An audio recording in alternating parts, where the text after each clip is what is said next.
My name is Elise, and I'm 28 years old from Boston. All my life, I've been the afterthought in my family, always standing in the shadow of my younger sister, Sophia.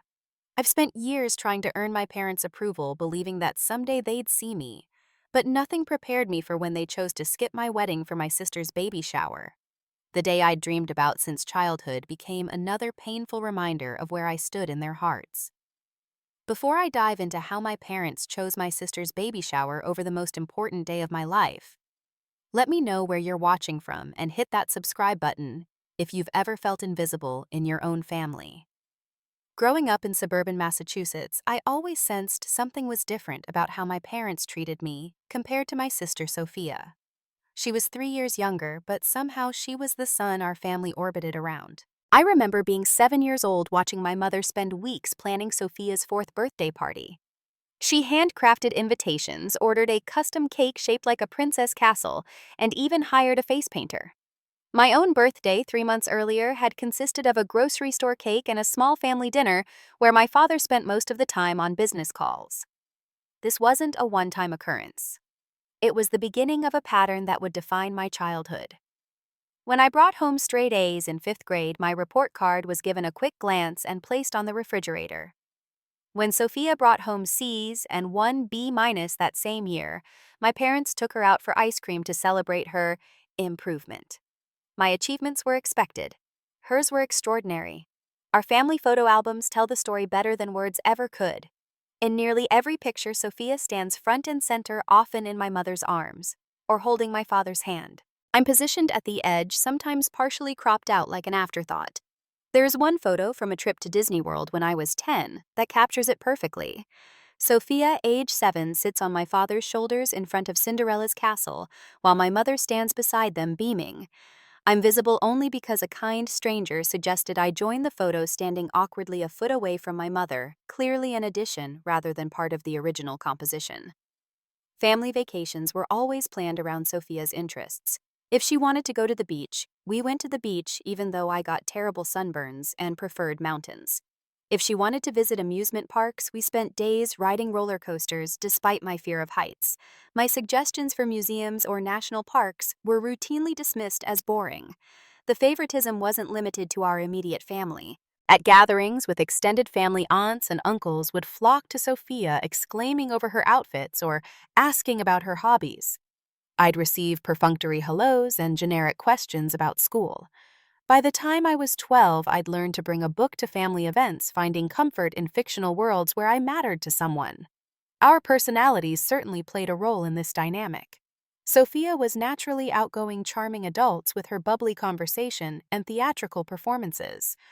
I was quieter, more thoughtful, preferring deep conversations to being the center of attention. But these differences didn't explain the magnitude of the disparity in how we were treated. Even when I did speak up or try to shine the spotlight, somehow always swung back to Sophia. I developed coping mechanisms early. School became my refuge. If I couldn't earn my parents' approval through personality, perhaps academic excellence would do the trick. I stayed up late studying, joined every academic club, and eventually became valedictorian of my high school class. My speech at graduation earned a standing ovation from everyone except my parents, who were busy taking photos of Sophia in her freshman cheerleading uniform on the sidelines. The one person who saw me was my maternal grandmother, Elizabeth. When she visited, she always brought 2 gifts carefully selected for each of our interests. She'd ask about my books and writing with genuine interest. Sometimes she'd slip me notes that said things like, "I see your light even when others don't." Those notes became treasures I kept in a special box under my bed, reading them when the invisibility became too painful to bear. Grandmother Elizabeth lived 3 hours away, so her visits were infrequent but precious. Once when I was 15, she stayed for a week while my parents took Sophia to a dance competition out of state. Those 7 days were the first time I remembered feeling fully seen in my own home. We baked cookies, visited museums, and talked for hours about books and ideas. When my parents returned, the house seemed to shrink around me again, and I retreated to my familiar position in the shadows. By senior year, I'd accepted that college would be my escape. I applied to universities across the country, seeking physical distance from the emotional neglect that had defined my childhood. When acceptance letters arrived, my parents seemed surprised by the prestigious schools that wanted me, as if they'd never noticed my perfect GPA and extensive extracurricular achievements. The night before I left for college, I sat on my bed looking around my childhood bedroom. The walls were relatively bare compared to Sophia's room, which was plastered with family photos and celebration banners from various accomplishments. I packed my grandmother's notes carefully between layers of clothing, the tangible proof that I was worthy of being seen and loved. As I closed my suitcase, I allowed myself to hope that perhaps with distance, my relationship with my parents might improve. Maybe absence would make their hearts grow fonder and they'd finally see the daughter who had been standing in front of them all along. College felt like taking a deep breath after years of holding it. At Northwestern University, 800 miles from home, I discovered what it felt like to exist without being compared to someone else.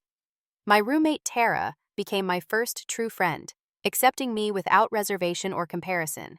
She introduced me to her friend group, and for the first time, I experienced the warmth of belonging. I threw myself into campus life, joining the marketing club and student newspaper. My professors praised my analytical thinking and writing skills, offering mentorship that filled some of the parental guidance I'd lacked. By junior year, I was interning at a prestigious marketing firm in Chicago, laying the groundwork for my future career. During those 4 years, my visits home became increasingly infrequent. Each return to Massachusetts reinforced that nothing had changed. My academic accomplishments were acknowledged with distracted nods, while Sophia's college adventures dominated dinner conversations. She'd chosen a state school closer to home and regularly called my parents with updates that apparently warranted hours of enthusiastic discussion. After graduation, I accepted a position at the marketing firm where I'd interned.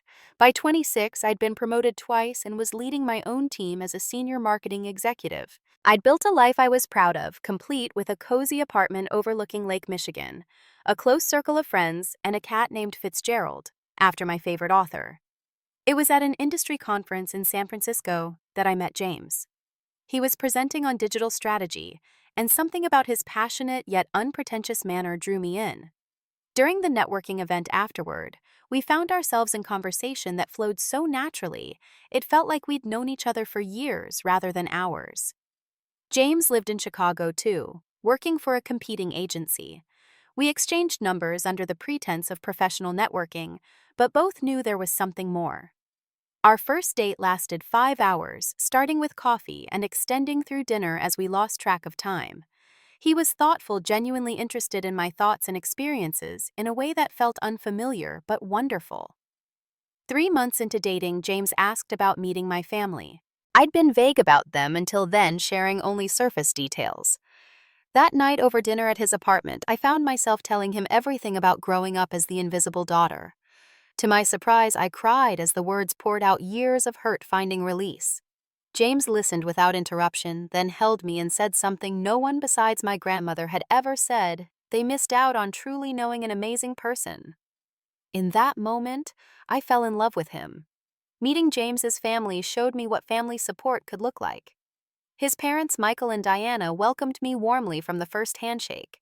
They asked questions about my work and interests with genuine curiosity. Diana sent me home with leftovers and called the next day just to say she enjoyed meeting me. Michael shared his photography books when I mentioned an interest in the subject. Their home felt immediately comfortable in a way mine never had.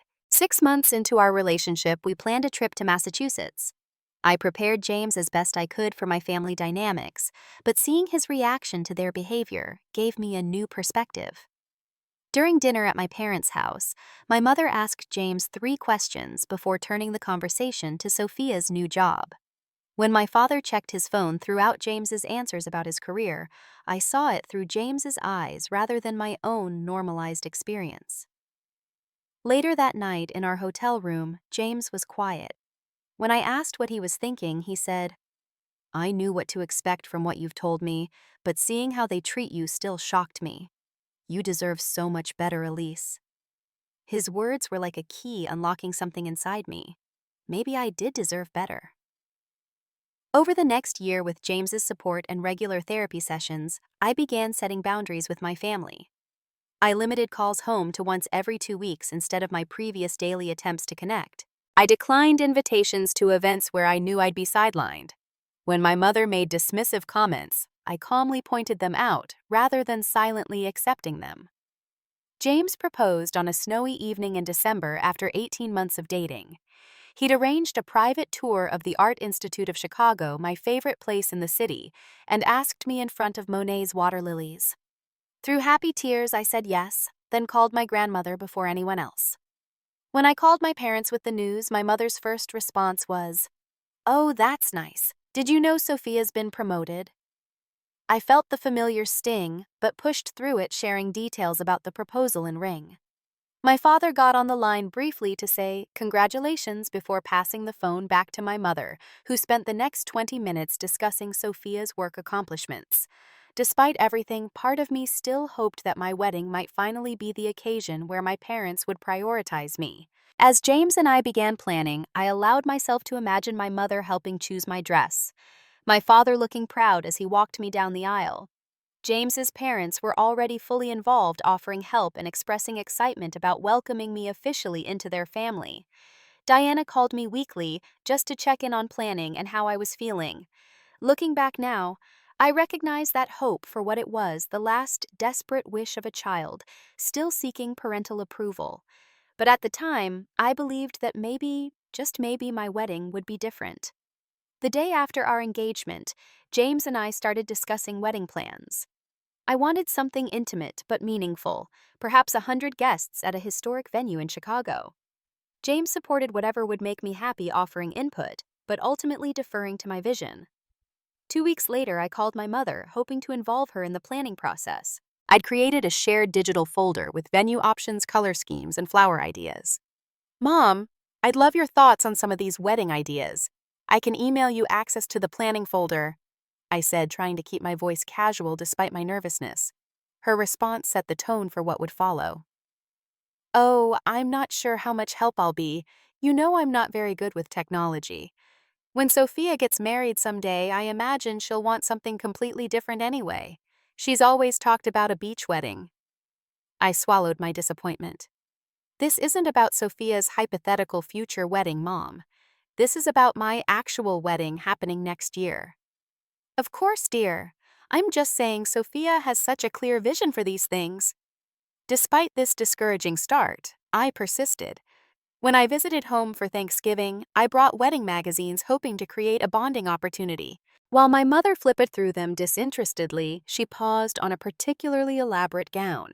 "This would be perfect for Sophia with her figure," she commented.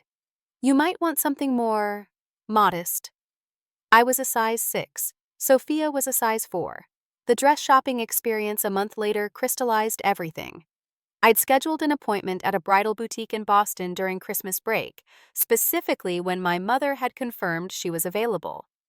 James's mother, Diana, offered to come, but I declined, still clinging to the fantasy of my mother engaging in this traditional mother-daughter ritual. The consultant at the boutique, Melissa, greeted us warmly and asked about my vision. As I described what I was looking for, my mother's phone rang. She answered it immediately. It was Sophia calling about something that apparently couldn't wait. Their conversation lasted 15 minutes, while Melissa and I selected initial gowns to try. When I emerged from the dressing room in the first gown, a simple A-line with delicate lace detailing my mother was texting, she glanced up briefly and said, "It's nice. Maybe try something with more pizzazz." The second dress was a disaster, the third too elaborate. By the fourth dress, a stunning fitted gown with a sweetheart neckline that made me feel beautiful. My mother was taking another call. When she finally looked up, her only comment was, "Are you sure that's flattering on your shoulders?" Melissa, the consultant, seemed to sense my deflating spirit. While my mother was distracted with yet another text, she whispered, "For what it's worth, you look absolutely radiant in this one, like it was made for you." Her kindness brought tears to my eyes. I ended up purchasing the fourth dress despite my mother's lukewarm response. When I called Diana that evening to tell her about the experience trying to keep my voice steady, she immediately offered to come to my first fitting. "I wouldn't miss it for the world," she said, and I could hear the genuine excitement in her voice. With the venue and dress secured, James and I set our wedding date for June 15th, more than a year away. We sent save-the-date cards in January, giving everyone plenty of notice. My father responded with a brief email. Noted, we'll check work schedule. 6 months before the wedding, during a routine Sunday call with my parents, Sophia interrupted with news she was pregnant. The call immediately transformed into a celebration of her announcement. My mother cried with joy. My father spoke more words of pride than I'd heard from him in years. I offered sincere congratulations, genuinely happy for my sister, despite the familiar pain of being forgotten mid-conversation. In the weeks that followed, my parents' already minimal interest in my wedding plans disappeared entirely. Every call became about Sophia's pregnancy. My mother canceled our plans to shop for mother of the bride attire because Sophia had a doctor's appointment she didn't want to miss. When I mentioned the upcoming tasting at our venue, my father asked if we could reschedule it because they'd promised to help Sophia paint the nursery that weekend. 4 months before the wedding, my mother called with a suggestion that left me speechless. Elise, have you considered pushing your wedding back a few months? Sophia will be 7 months pregnant in June, and travel might be uncomfortable for her. Plus, we're thinking of throwing her a baby shower around then. I gripped the phone tightly. Mom, we've had this date set for nearly a year. The venue is booked. Invitations are about to go out and guests have made travel arrangements. We can't change it now. Well, I'm just thinking about your sister. This pregnancy is really taking a toll on her. I understand that, but this is my wedding, the one day that should be about James and me. My mother's silence spoke volumes before she finally said, You've always been so independent, Elise. Sophia needs more support. That evening, I broke down in James's arms. Why am I never enough? I sobbed against his chest. Why is it always her? James held me tightly. It's not you, Elise. It's them. They're missing out on knowing an incredible woman. But I see you. My parents see you. Our friends see you. You are more than enough. With his encouragement, I stood firm on our wedding date, though the pressure from my family continued. 2 months before the wedding, Sophia called to share some news. We've scheduled my baby shower for June 14th, she announced casually. The day before my wedding, I asked, disbelief coloring my voice. Sophia, you know that's when the rehearsal dinner is planned. Well, it was the only weekend that worked for everyone, she replied defensively. Most of Mom and Dad's friends can't make it any other time, and you know how important their friends are to them. More important than my wedding, apparently, I said, unable to keep the hurt from my voice. Don't be dramatic, Elise. It's just a rehearsal dinner. You'll still have your actual wedding day. I'm creating a whole new life here. The conversation devolved from there, with Sophia refusing to consider any alternative dates and accusing me of not being supportive of her pregnancy. When I suggested she didn't seem very supportive of my marriage either, she hung up on me. I called my parents immediately after hoping they would see reason. Instead, they defended Sophia's decision, suggesting I was being selfish for not understanding the importance of this time in her life. My father went so far as to say, You've never needed much attention, Elise. Can't you just let your sister have this? Those words cut deep, confirming what I'd always sensed, but never wanted to believe in their eyes. My needs and feelings would always be secondary to Sophia's. As the wedding approached, I tried to focus on the positive aspects marrying James, celebrating with friends who valued me, starting a new chapter as part of a family where I was treasured rather than tolerated. 1 week before my wedding, my phone rang displaying my father's number. It was unusual for him to call rather than my mother, so I answered immediately, concerned something might be wrong. Elise, your mother and I have been discussing the logistics for next weekend. He began without greeting. His formal tone sent a chill through me. What about them? I asked, already feeling a knot forming in my stomach. There was a pause then. We've decided we need to be at Sophia's baby shower. With her condition and the importance of this event, we feel our place is with her on Saturday. The words didn't register at first. Saturday is the rehearsal dinner, I said slowly. Sunday is my wedding. Yes, we're aware. His voice remained even businesslike. Given the timing and Sophia's needs, we won't be able to make it to Chicago for either event. The room seemed to tilt around me. You're not coming to my wedding. My voice sounded strange to my own ears, small and distant. Now, Elise, you've always been independent. You've got James and his family there.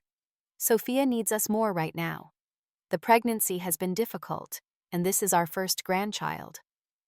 Tears burned behind my eyes, but I refused to let them fall. Dad, this is my wedding. I'm your daughter too. Of course you are, he replied with the impatience of someone stating the obvious. But you have to understand the situation.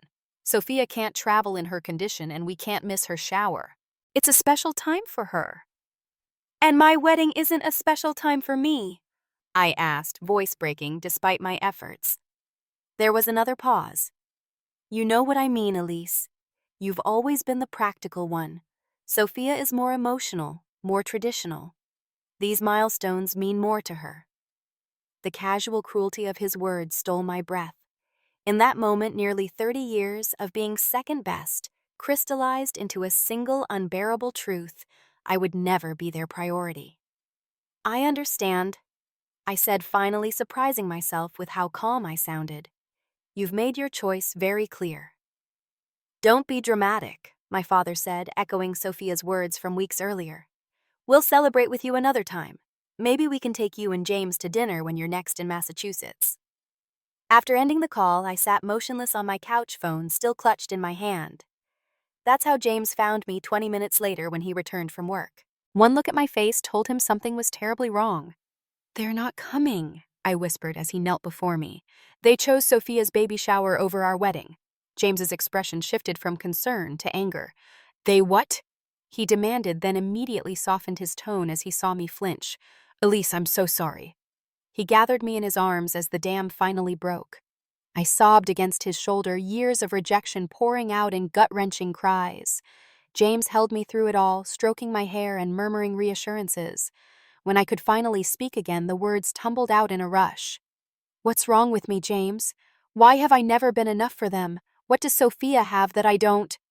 James gently framed my face with his hands. There is nothing wrong with you, Elise. Nothing.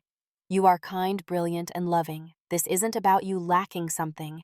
It's about them not being able to see the amazing woman right in front of them. That night, James called his parents and explained the situation. Within an hour, Diana called me. We're coming 2 days early, she announced firmly. I'll be there for whatever you need, including dress fittings or last-minute details. You are family to us, Elise, and we wouldn't miss this day for anything in the world. My friends rallied around me as well. Tara, my college roommate and maid of honor, organized an emergency call with my bridesmaids. They arrived at my apartment the next evening with wine, comfort food, and unwavering support. Each one promised to help fill any role that would typically be handled by family. Through it all, there was one person from my family who refused to accept my parents' decision, my grandmother Elizabeth, now 82, and dealing with heart problems. When I called to tell her, expecting to have to comfort her, she surprised me with her fierce response. This is unacceptable. She declared, her voice stronger than I'd heard in years. I've watched them overlook you for too long, and I've said nothing, thinking it would get better. That ends today. She told me she had already booked her flight to Chicago against her doctor's recommendations. If your father won't walk you down the aisle, then I will, she stated firmly. Even if they won't be there to witness it, I will make sure you know you are loved and valued on your wedding day. The night before my wedding, I made one final attempt to reach my parents, calling their home phone when I knew they'd be preparing for Sophia's shower. My mother answered, sounding distracted. Mom, I said, fighting to keep my voice steady. Tomorrow is my wedding day. Is there any chance you could reconsider and be there? Her sigh was audible. Elise, we've been through this. Your sister needs us right now. I'm sure your wedding will be lovely without us. But don't you want to see me get married? I persisted, hating the pleading note in my voice, but unable to stop myself. Of course we do, dear, but sometimes we have to make difficult choices. Sophia's shower is important to her, and you know how emotional she gets. In that moment, something shifted inside me. The desperate need for their approval that had driven me my entire life began to crumble away, replaced by a cold clarity. I see, I said simply. Goodbye, Mom. Diana found me crying in my hotel room that evening. Without asking questions, she sat beside me on the bed and took my hand. "I know I'm not your mother," she said softly, "but I want you to know how proud I am to be gaining you as a daughter tomorrow." Her words, so simple yet so profound, offered the maternal validation I'd sought my entire life. As she helped me prepare for the rehearsal dinner, adjusting my necklace and smoothing my hair with gentle hands, I realized that while I couldn't change my past, I could embrace the family I was choosing and who were choosing me in return. The morning of my wedding dawned clear and bright, but the first thing I did was check my phone. Despite knowing better, some small part of me still hoped for a message saying they'd changed their minds, that they were on their way. Instead, there was nothing but congratulatory texts from friends. Reality settled over me like a weight. My parents really weren't coming to my wedding. They had made their choice, and it wasn't me. It never had been. As the morning sunlight filtered through the hotel curtains, I stared at my wedding dress hanging on the closet door. This was supposed to be one of the happiest days of my life, yet there was an undeniable hollow ache in my chest where family should have been. Diana arrived early, carrying a box of pastries and coffee. She took one look at my face and set everything down. "Today is about love," she said firmly, taking my hands in hers. "About the family you're creating with James and the people who choose to stand by you. Let's focus on that." My bridesmaids arrived shortly after, creating a flurry of activity that helped distract me from the empty spaces. Tara played music and poured mimosas, while my other friends, Zoe and Rachel, unpacked makeup and hair tools. The hotel suite gradually transformed into a celebration space filled with laughter and excitement. When the makeup artist asked who would be going first, Diana stepped forward. "Mother of the bride," she said with a wink in my direction. The simple claim brought tears to my eyes, which she gently dabbed away before they could ruin my makeup. The photographer arrived to capture getting ready moments. There would be no mother helping with my necklace, no father seeing his daughter in her wedding dress for the first time.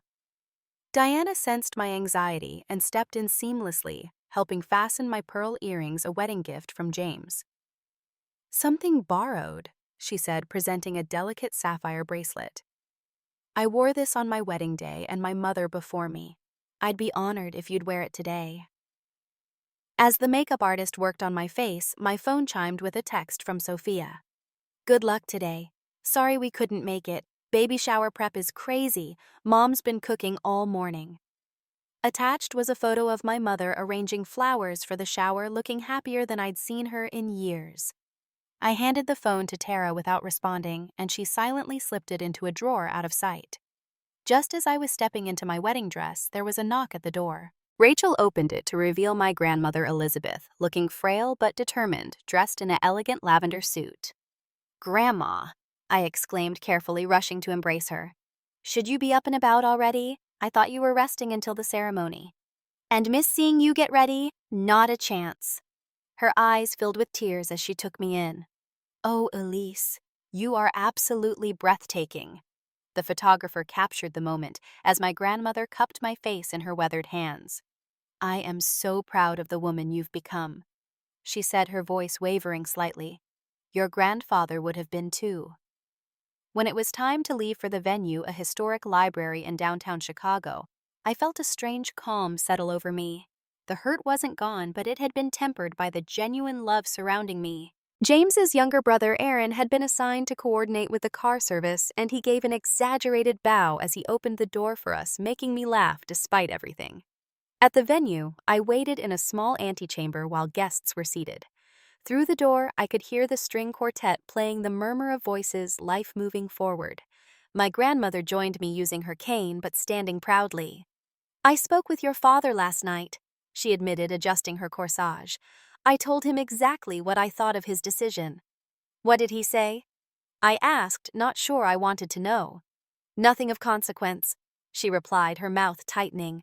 "But I said my piece, and that's what matters. Now are you ready to walk down that aisle?" The wedding coordinator signaled it was time. The doors would open, and traditionally my father would have been waiting to escort me. Instead, my grandmother linked her arm through mine.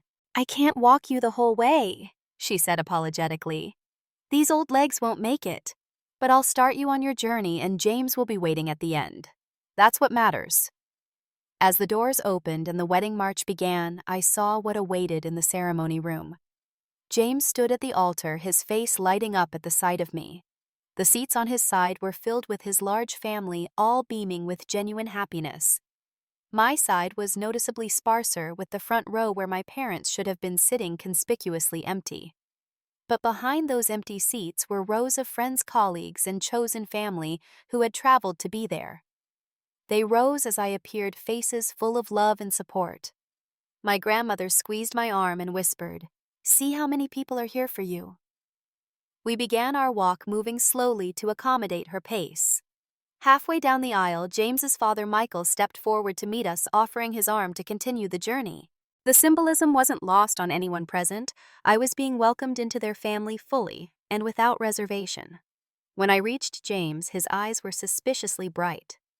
"You are stunning," he whispered as he took my hands. His father took a seat in the front row beside Diana, who was openly crying happy tears. Our vows were personal and heartfelt.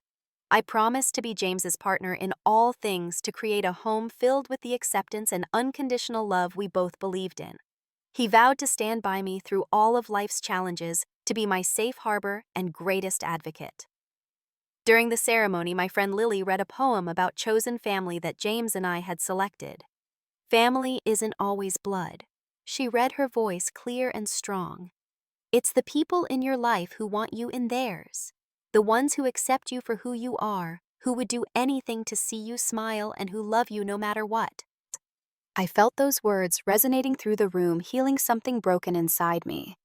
The empty seats couldn't diminish the beauty of that moment as we were pronounced husband and wife. James kissed me with such tenderness that for a moment, everything else fell away. We turned to face our guests, hands clasped tightly, and were met with a standing ovation that felt like a collective embrace. At the reception, toasts were given by those who truly knew and loved us. There were no childhood stories from parents, no father-daughter dance. Instead, I danced with Michael, who told me how grateful he was that James had found someone as wonderful as me. My grandmother gave a toast that left not a dry eye in the house, speaking of the strength she'd always seen in me and the beautiful future she envisioned for us. During dinner, my phone lit up with another text from Sophia this time, a group photo from the baby shower. "Wish you could have been here." Everyone sends their congratulations. The casual tone, as if she were updating me about a routine weekend event, rather than an occasion they'd chosen over my wedding, was the final confirmation of where I stood in my family's priorities. I showed the text to James, who took the phone from my hand and turned it off without a word. "Today is ours," he said firmly, pressing a kiss to my forehead. "Let's be present with the people who chose to be present with us." And so we did. We danced until midnight, ate cake with friends who traveled from across the country to celebrate us, and soaked in the genuine joy that filled the room. Despite the painful absences, our wedding day was beautiful, filled with more authentic love than I'd experienced in my childhood home. As James and I slow danced to the final song of the night, wrapped in each other's arms, I realized something important: family isn't defined by blood or obligation. It's created through love, respect, and showing up. On that day, surrounded by people who chose to celebrate our love, I wasn't lacking family at all. I was embracing the one I'd found. We returned from our honeymoon in Greece to a flurry of messages from my family, acting as if nothing unusual had happened. My mother had left 3 voicemails, each more casual than the last, talking about neighborhood gossip and Sophia's pregnancy updates without once mentioning missing our wedding. My father had sent an email asking when we'd be visiting Massachusetts, suggesting we catch up over dinner. The most bewildering message came from Sophia. "Can't wait to see wedding pics. Mom said the venue looked nice in the background of the photos Tara posted on social media. Hope the honeymoon was amazing. Don't forget my baby registry if you haven't gotten us a gift yet." I stared at my phone in disbelief. "They really don't get it," I told James as we unpacked. "They've always treated me as an afterthought, but somehow I still expected some acknowledgement, some apology for missing our wedding." James paused, folding a shirt. "What do you want to do? We can maintain distance if that's what you need." I considered his question carefully. I'm not ready to cut them off completely, but I need boundaries. I can't just pretend this didn't happen. Over the next few weeks, I responded minimally to their messages, keeping conversations brief and superficial. When my mother called to complain that I seemed distant, I changed the subject rather than confronting the obvious reason. Sophia's messages grew increasingly demanding as her due date approached. "Why haven't you seemed excited about the baby?" she texted one evening. "You're going to be an aunt, I need your support right now." The irony was almost laughable. Almost. 2 months after our wedding, my parents invited us to dinner during a planned visit to Chicago for one of my father's business conferences. I agreed, though James expressed concerns. "Are you sure you're ready for this?" he asked the morning of the dinner. "You don't owe them your time." "I need to do this," I replied. "If not for them, then for me. I can't move forward until I address what happened." We met at an upscale restaurant downtown. My parents greeted us as if it were any ordinary family dinner, commenting on the menu and my father's meetings earlier that day. No mention of the wedding, no acknowledgement of their absence on the most important day of my life. 20 minutes into the meal, as my mother launched into a detailed update about Sophia's nursery decorations, something inside me finally snapped. "Are we really not going to talk about it?" I interrupted, setting down my fork with more force than intended. My parents exchanged a glance. "Talk about what, dear?" my mother asked, though her suddenly tight grip on her water glass suggested she knew exactly what I meant. "About the fact that you skipped my wedding for Sophia's baby shower." An uncomfortable silence fell over the table. My father cleared his throat. "Elise, we've been through this. It was an unfortunate scheduling conflict. There's no need to rehash old issues." "Old issues?" I repeated, struggling to keep my voice level. "It was 2 months ago, and it wasn't just a scheduling conflict.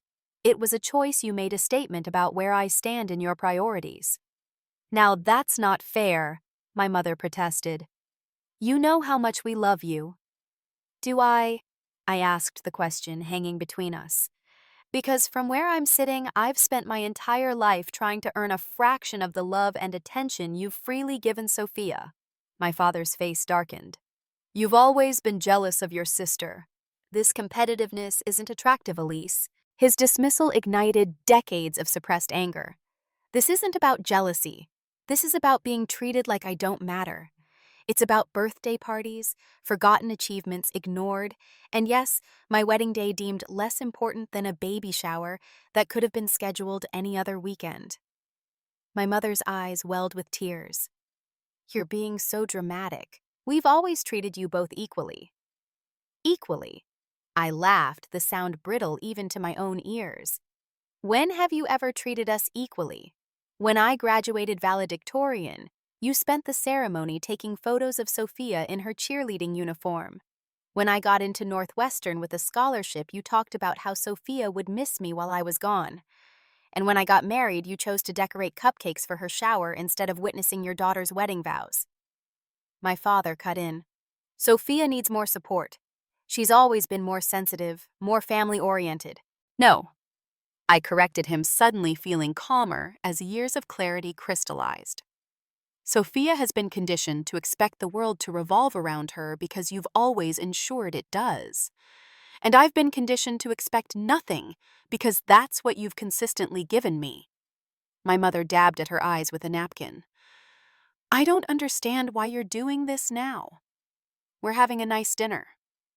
"Because I'm done pretending. I'm done accepting scraps of attention and convincing myself it's enough. I deserve more than that. I always have."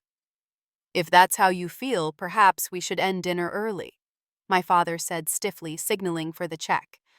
"You know what? You're right." I stood up, James immediately rising beside me, his hand supportive at my back. "But before I go, I want you to know something. I'm not angry anymore. I'm sad. Sad that you've missed knowing the person I've become. Sad that your perception of Sophia's needs has blinded you to my existence. But mostly I'm sad for you because while you've been focusing all your attention on one daughter, you've lost the other." With those words, I walked out, James beside me. Outside the restaurant, the cool evening air filled my lungs as I took what felt like my first full breath in years. "I'm proud of you," James said softly as we walked to our car. "That couldn't have been easy." "Actually," I replied, surprising myself, "it was easier than I expected. Like putting down a weight I've been carrying my whole life." That night, my grandmother called. She'd heard about the dinner from my mother, though I suspected the version she received was quite different from what actually transpired. "I want you to know I'm on your side," she said firmly. "What they did was wrong, not just at your wedding but throughout your life. Don't let them make you doubt yourself." Her validation was a balm to the raw edges of the confrontation. "I don't think they'll ever change," I admitted. "People can surprise you," she said, "but only if they recognize the need to change. In the meantime, you need to protect yourself." With James's support and regular sessions with my therapist, I began the process of redefining my relationship with my family. It wasn't about cutting them off completely, but about establishing healthy boundaries that protected my well-being. The months following our confrontation were quiet. My parents' calls became less frequent, and when they did reach out, their conversations were strained and superficial. It hurt, but in a different way than before. This was the pain of letting go of a fantasy, rather than the constant ache of seeking approval that would never come. My therapist, Dr. Lin, helped me work through the complex emotions. "You're grieving," she explained during one session. "Not just the relationship you had, but the one you deserved and never received. That grief is valid and necessary." With her guidance, I began examining how my childhood had shaped my perceptions of myself and my relationships. I'd spent so long trying to be perfect, believing that if I just achieved enough or became enough, my parents would finally see me. Recognizing that their inability to value me wasn't a reflection of my worth was both liberating and profoundly sad. James's family became an unexpected source of healing during this time. Michael and Diana included us in weekend dinners and family gatherings without pressuring me to discuss my family situation. Diana would call regularly just to check in, sometimes bringing over home-cooked meals when work kept us late at the office. Their natural, unforced affection showed me what healthy family relationships could look like. 3 months after our confrontation, Sophia gave birth to a baby girl named Lily. I sent flowers and a thoughtful gift, but didn't visit immediately as expected. When she called, clearly annoyed by my absence, I explained gently that I needed some time and space. "I don't understand what your problem is," she said, frustration evident in her voice. "This is your niece we're talking about." "I know, and I want to be part of her life," I replied calmly. "But I'm still working through some things with our family dynamic, and I need you to respect that." "Is this still about the wedding? I thought you'd be over that by now." Her dismissive tone would have crushed me 6 months earlier, but now I recognized it as part of the pattern. "It's not just about the wedding, Sophia. It's about a lifetime of imbalance that I'm only now learning to address in a healthy way." There was a long pause before she responded, her voice uncharacteristically subdued. "Mom and Dad said you accused them of favoring me." "It's not an accusation if it's true," I said softly. "But I don't blame you for it, Sophia. We were both put in roles that weren't fair to either of us." Another pause. "I never saw it," she admitted. "I never realized." "You weren't meant to see it. That was part of the problem." That conversation, while difficult, opened a door between us that had been closed our entire lives. 2 weeks later, I visited her and baby Lily, this time without our parents present. As I held my niece, Sophia watched me with new awareness in her eyes. "You're going to be an amazing aunt," she said. "Lily's lucky to have you." "I want to be there for her," I replied honestly. "I want her to always know she's valued just for being herself." Sophia's eyes filled with tears. "I never meant to hurt you, Elise. I never saw how things were." "I know," I assured her. "This isn't about blaming you. It's about all of us learning to build healthier relationships moving forward." Over the following months, Sophia and I began developing a relationship independent of our parents. It was tentative at first, fraught with old patterns and misunderstandings, but with effort on both sides, something new began to emerge. She made an effort to ask about my life and work, showing interest in a way she never had before. I learned to express my feelings directly, rather than retreating into resentful silence. My parents were a more complicated story. While Sophia showed willingness to acknowledge and address the past, they remained defensive and dismissive. My father maintained that I was overreacting, while my mother alternated between tearful accusations of me tearing the family apart and acting as if nothing had changed. 6 months after our confrontation during a brief, tense phone call, my father said something that solidified my resolve to maintain boundaries. "You've always been difficult, Elise, always demanding attention in your quiet, passive-aggressive way. I don't know why you can't just be grateful for what you have instead of always wanting more." Rather than arguing, I simply replied, "I am grateful for what I have: a loving husband, supportive in-laws, wonderful friends, and a grandmother who's always seen my worth. I'm just not willing to be grateful for being treated as less than anymore." I ended the call feeling a strange sense of peace. For the first time, I truly understood that their perception of me wasn't my reality, and I didn't need to internalize their narrative. During the first year of our marriage, James and I created new traditions to replace the family gatherings that had always left me feeling hollow. We hosted Friendsgiving for our circle of close friends, celebrated Christmas with his family, and spent New Year's Eve with my grandmother, who had become even more dear to me through this journey. For my birthday, James organized a weekend trip to Michigan wine country with our closest friends. As we sat around a bonfire on the final evening, Tara raised her glass in a toast. "To Elise, who taught me what courage looks like. Not the flashy, dramatic kind, but the quiet, determined courage of knowing your worth and standing in it." Her words touched something deep within me. I had spent so long trying to be perfect enough to earn love that I hadn't recognized the strength it took to finally say, "I am worthy of love, exactly as I am." When our first wedding anniversary approached, James suggested we renew our vows in an intimate ceremony with just those closest to us. "A celebration with everyone who truly wanted to be there the first time," he explained. Standing in our backyard garden, surrounded by James's parents, my grandmother, and our dearest friends, I felt a completeness that had nothing to do with my parents' absence. As I looked into James's eyes and recommitted to our life together, I realized that while the wounded child in me might always wish for the parents I deserved rather than the ones I had, the woman I had become was whole without their validation. That night, as James and I looked through photos from both our wedding and the vow renewal, I was struck by the difference in my expression. In the wedding photos, behind the smile was a shadow of sadness, a lingering hope for what wasn't there.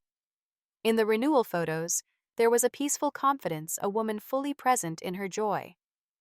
"You look different," James observed, noticing the same thing.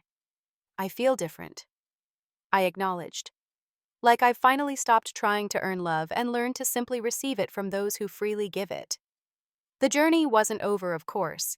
Healing rarely follows a neat, linear path. There were still days when an offhand comment from my mother would send me spiraling, moments when seeing happy families together brought a pang of what might have been. But those moments no longer defined me. I had learned that family isn't defined by blood, but by love, respect, and showing up. That boundaries aren't walls, but healthy spaces where relationships can either grow or reveal their limitations. Most importantly, I had learned that my value wasn't determined by my parents' ability to see it. As I look back on that pivotal year when my parents chose my sister's baby shower over my wedding, I recognize it now as the moment when I finally stopped waiting for them to see me and began truly seeing myself. In their absence, I found my presence. In their rejection, I found self-acceptance. And in letting go of who I'd always hoped they would be, I became fully who I was meant to be. If you've ever felt unseen in your own family, know that your worth isn't diminished by others' inability to recognize it. Your story matters. Your feelings are valid. And sometimes the most loving family is the one you create, rather than the one you were born into. Have you ever had to create boundaries with family members who couldn't see your worth? What helped you find healing? Share your experiences in the comments below, and if this story resonated with you, please hit the like button and subscribe to hear more journeys of growth and self-discovery. Remember, you are worthy of being seen exactly as you are.